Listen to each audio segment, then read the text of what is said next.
Patunayan mo nga kung lalaki ka. May mga kaibigang magbibiro sa iyo ng ganito. Paano mo nga ba mapapatunayan na lalaki ka? Sabi nila, lalaki ka kapag ang gusto mong makapareha ay isang babae. Kapag mai-in-love ka sa opposite sex. Pero ibang usapan naman kapag ang lalaki ay may gusto sa kapwa lalaki. Same-sex relationship ang tawag dito. Kung may kakilala kang isang bading o bakla, malamang ay nakita mo na kung paano siya binibiro.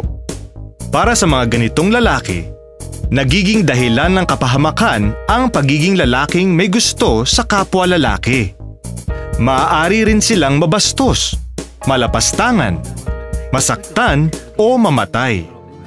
Sa totoo lang, hindi mo kailangang patunayan sa iyong mga kaibigan kung tunay kang lalaki.